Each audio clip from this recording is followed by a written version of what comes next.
नमस्कार साथियों, संस्कार अकादमी के यूट्यूब चैनल संस्कार स्टडीज में आप सभी का हार्दिक अभिनंदन है, स्वागत है। जैसे कि पिछली क्लास में अपन बात कर रहे थे माहेश्वरी सूत्रों के बारे में।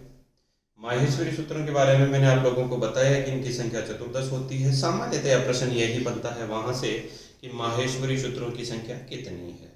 माहेश्वरी सूत्रों की संख्या कितनी है? चतुर्दश है, 14 है। काउंटिंग के लिए भी मैंने आप लोगों को बताया कि छोटी वाली संख्या पहले लाते हैं, बड़ी वाली जो स्थायी होती है 10 की संख्या में उसको लाते हैं बाद में। चतुर्दश मैंने कहा, चतुर का मतलब 4 होता है, 10 का मतलब 10 होता है। तो जो पौराणिक समय में हमारे हिसाब होता था कि 50 में 2 कम है, वो ऐसे नहीं जानते थे कि 48 है, नहीं 50 में 2 कम है, यही तो बात कहते थे। बस उसी के अनुसार ये संस्कृत भाषा अति प्राचीन है, तभी तो ऐसी काउंटिंग चल रही है। ये इसमें पहले से ही था और हमारे जो पूर्वज थे उन्होंने इस बात को ग्रहण भी किया है और उसी के अनुरूप वो चल भी रहे थे। आप कहते हो कि संस्कृत का कभी पाला ही नहीं पड़ा, हमारे तो यहाँ संस्कृत बार बार चलती है। आप जब दिन में भी कम से कम 10-20 बार तो संस्कृत शब्दों का प्रयोग कर ही लेते हो। कहते हैं अंग्रेजी में भी यही तो माध्यम है कि अंग्रेजी में जैसे मान लो 3 बना दिया तो संस्कृत में तो 3 होता है, ऐसी कोई विशेष बातें नहीं है। संस्कृत वाला और हिंदी और संस्कृत का बात करें तो जैसे मैं कहता हूँ वो तो चला गया या वो चलता है, तो यहाँ संस्कृत में भी तो वही बात होती है, चलती। वहां खाता है, यहाँ कह देते हैं खादती। वहां पढ़ता है, यहाँ कह देते हैं पढ़ती। तो बस यही बातें हैं, बिल्कुल नॉर्मली जनरली सी बातें हैं। तो आप इतना गंभीर मत होना, आपको तो सीधा सीधा आराम से यही देखना है। अपना जो चैप्टर चल रहा है इसको 1-2 बार वीडियो को देख लीजिए। टोटल मैटर जितना रीड का है, फर्स्ट ग्रेड का, सेकंड ग्रेड का, वो सारा जहां तक पढ़े हो वो सारा क्लियर हो जाएगा। अपन नेक्स्ट टॉपिक में बात करते हैं यहाँ पाणिनि की वर्ण व्यवस्था की।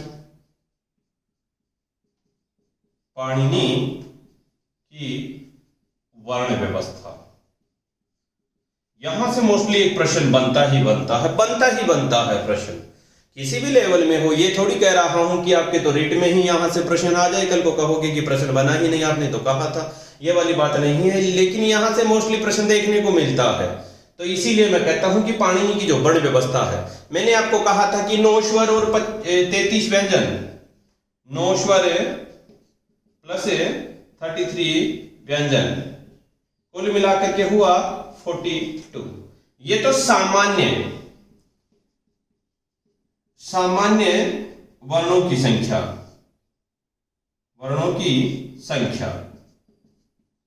सामान्य वर्णों की संख्या है। ये तो 9 स्वर और 33 व्यंजन बराबर 42। लेकिन पाणिनि ने ये वाली बात नहीं कही है। पाणिनि ने तो कहा है कि वर्णों की संख्या होती है 63 या 64। 63 या 64। इस 63 या 64 को डायरेक्ट एग्जाम में यही पूछता है। त्रिषष्टि,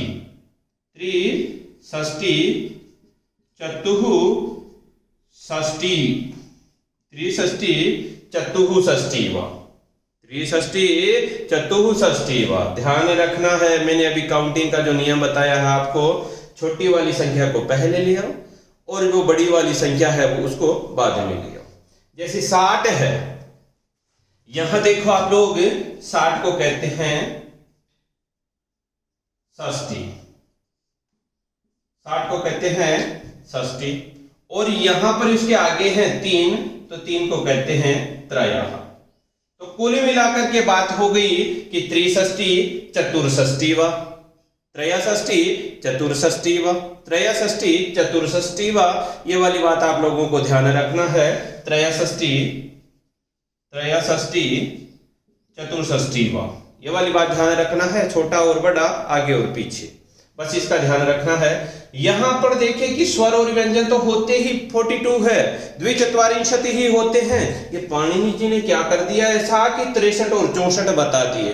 तो इन्होंने स्वरों का थोड़ा सा विभेद और कर दिया, वो विभेदन आपको मैं बताता हूं, देखिए। जैसे यहां बात करें अपन 63 या 64 की, तो मूल स्वर तो अपने को पता है कि 5 है और संयुक्त 4 है। 5 और 4 कितना, 9 हो गया। तो पहले उन 9 की बात कर लेते हैं। यहां मैं लिख देता हूं 63 या 64। याद रखना इस बात को, 63 64 व 63 या 64 ही होते हैं। शंभु मते मताः, शंभु के मत में तो यही सारे वर्ण होते हैं 63 और 64। यहां जैसे मैंने सामान्य रूप से आप लोगों को स्वर बताए थे, स्वर में हुआ ए ई उ री, फिर लिख दिया ली, फिर लिख दिया ए ओ आई औ। यहां यही स्वर है, देखो बस केवल इनका विभेद किया है।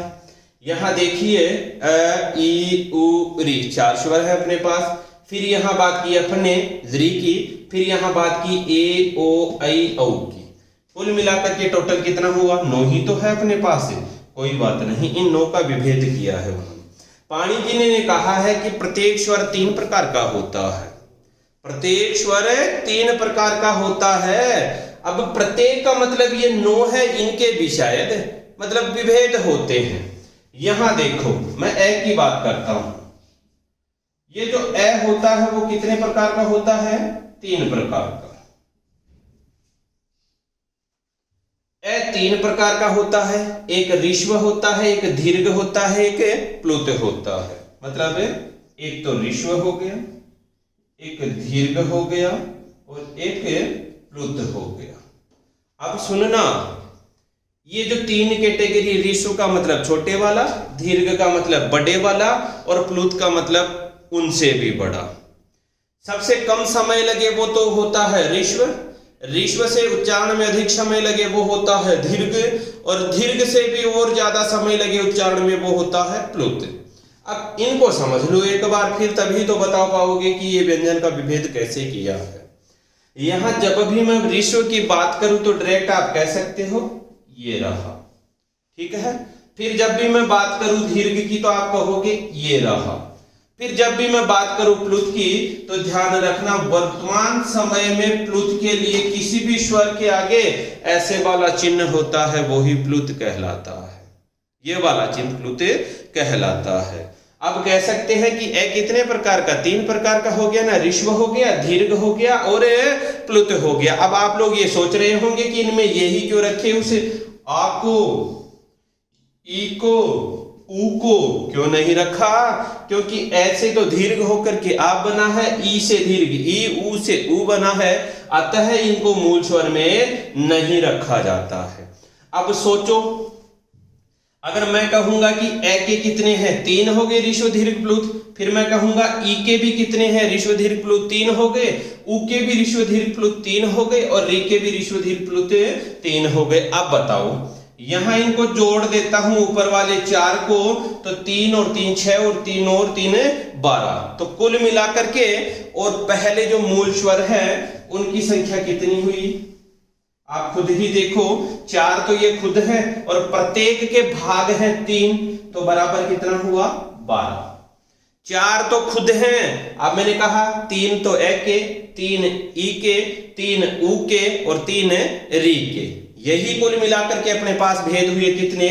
12 स्वर के भेद 12। फिर यहां मैंने अलग से लिखा है, ये लिखने का तरीका ध्यान रखना आप लोग, क्योंकि कोई ना कोई तो इसका लॉजिक होगा, तभी तो मैंने इतनी जगह, नहीं तो मैं एक लाइन में ही लिख देता इनको, ऐसी कोई समस्या नहीं है। जब यहां ली की बात करें तो ये जो ली होता है वो या तो ऋष्व होता है या तो ऋष्व होता है। मैं बताता हूं, यहां या तो ऋष्व होता है और या होता है प्लुत। ध्यान रखना है, यहां दीर्घ वाला रूप नहीं होता है, यहां ली का दीर्घ वाला रूप नहीं होता है, ली का दीर्घ का भाव होता है। अतः ली कैसा हुआ? या तो इसको ऋष्व मान लो या फिर ऋष्व और प्लुत दोनों मान लो। अतः ये डायरेक्ट कह सकते हैं अपन कि दूसरे वाली लाइन का जो डायग्राम होगा वो 1 होगा, या तो ऋष्व मानो या फिर प्लुत भी इसको मान लो, तो 1 या 2 हो जाएगा। और ये आपके सामने 63 या 64 की जो समस्या है गंभीर, 63 या 64, वो या का समाधान यही है।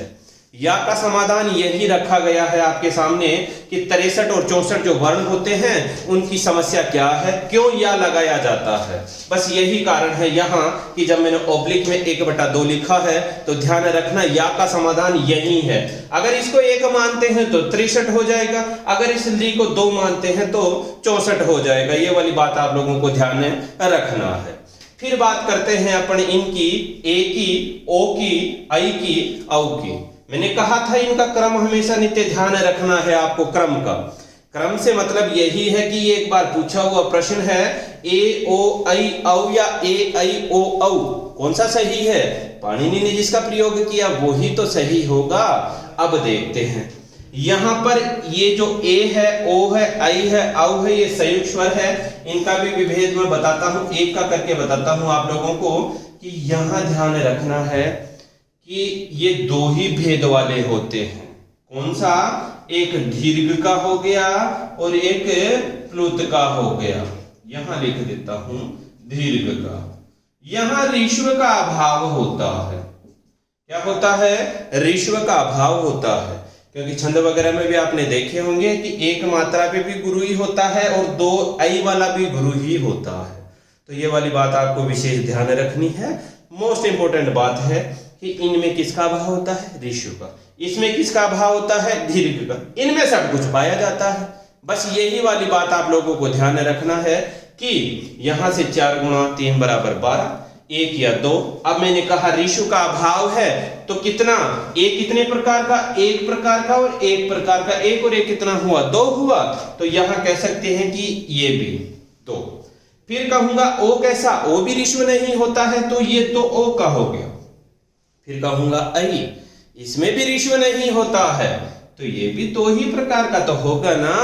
फिर कहूंगा औ, ये औ है वो भी 2 ही प्रकार का होता है, क्योंकि कौन सा नहीं है इनमें? ऋषु नहीं होता। मैंने कहा था ना कुछ लॉजिक है, इसीलिए इनको क्रम से लिखूंगा मैं। इसीलिए तो इनको बार बार कह रहा हूं कि इनको क्रम से लिखता हूं मैं। यही है इनको अलग अलग लिखने का। यहां पर औ के भी 2 करेंगे तो कुल मिलाकर के आप खुद ही काउंट करके बताना कि कितने हुए ये टोटल वर्ण। टोटल वर्ण कितने हुए? ये 2 और 2 4 और 2 6 और 2 8। तो यहां कहूंगा 4 गुणा 2 बराबर 8। ये जो गुणा की टेक्निक है आपको समझ में नहीं आई तो मैं एक बार फिर से बताता हूं। 1 2 3 4 वर्णों की संख्या कितनी है? 4। तो 4 प्रत्येक का भेद कितना है? 2 2। तो इसको गुणा कर दिया 2 से तो कितना हुआ? 4 गुणा 2 बराबर 8। यहां ली है, इसको अकेला रखा है क्योंकि इसमें किसका अभाव होता है? दीर्घ का अभाव होता है। दीर्घ का अभाव होता है तो यहां ध्यान रखना, इसको 1 मानो तो ऋष्व और प्लुत और मान लो तो 2। यहां ओब्लिक वाली 63 64 वाली समस्या यहीं समाप्त हो जाती है। और यहां जब मैं बात करता हूं किसकी? इनकी, तो इसमें तीनों विद्यमान होते हैं। ऋषु भी होता है, दीर्घ भी होता है और प्लुत भी होता है। अतः अपन डायरेक्ट ये कह सकते हैं ऋषु दीर्घ प्लुत से युक्त है तो वो तो हो गए 12। यहां पर हो गया 1 और 2 और यहां पर हो गया 8। अब वहां जो सामान्य रूप से स्वरों की संख्या कितनी बताई थी? सामान्यतया स्वर मैंने कितना बताया था? 9। और पाणिनि के अनुसार कितना हुआ? 12 और 8 20 और 1 21। या तो 21 हो गया और या फिर 22 हो गया। एक अंतर तो यही पड़ गया आप लोगों के बीच में कि या तो 21 हो गया या 22 हो गया। यहां पर 9 था, पाणिनि ने कर दिया 21 या 22। तो आप लोग स्वाभाविक है कि उन्होंने 63 या 64 बताए हैं तो किसी ना किसी फंडे से वो बताएंगे कि ये कितने वर्ण है और क्यों है और कैसे है, कौन कौन से होते हैं। और इनकी बात भी सही है। एक को 3 तरीके से ही लिखते हैं। एक का ए भी बोलते हैं, जरूरत पड़े तो आ भी बोलते हैं और जरूरत पड़े तो ए भी बोलते हैं। एक का मतलब जानते हो? मैंने कहा ए, अर्थात दोनों से ज्यादा उच्चारण का समय लगा तो इसलिए वो कौन सा स्वर हो गया? प्लुत स्वर हो गया। बस यही वाली बात आप लोगों को ध्यान रखना है कि इनमें तीनों है ऋष्व दीर्घ प्लुत। इसमें दीर्घ का अभाव है, इसमें ऋष्व का अभाव। अब यहां से एक प्रश्न बनता है, आप लोग गौर से सुनना इसको। यहां से एक प्रश्न बनता है। मान लो प्रश्न दिया है उसने कि 4 ऑप्शन दिए हैं उसने, ए, ई, ली और ए। यहां से पूछा है निम्नलिखित में से दीर्घ का अभाव होता है। दीर्घ का अभाव होता है या दीर्घ नहीं होता है। अब पता है आपको किसका दीर्घ नहीं होता है? अगर आपको पता है तो आप कहोगे दीर्घ का दीर्घ नहीं होता है। मान लो उसने कहा कि ऋष्वभाव भवति, ऋष्वभाव होता है। किसका होता है ऋष्वभाव? इसमें तो होता है ऋष्व, ये खुद लिखे हुए ऋष्व ही है। ये भी ऋष्व होता है लेकिन ऋष्व का भाव इसमें होता है। अतः इस प्रश्न का उत्तर अपन दे सकते हैं कि ऋष्व का भाव किसमें है? ए में ऋष्व का भाव होता है। ये ध्यान रखना है आप लोग, निश्चित रूप से आपको ये रखना ही रखना है कि कहां से दीर्घ का भाव होता है और कहां से ऋष्व का भाव होता है। ये वाली बात ध्यान रखना है। ये वाली बात ध्यान रखना है आपको कि इसमें किसका भाव और किसका नहीं है।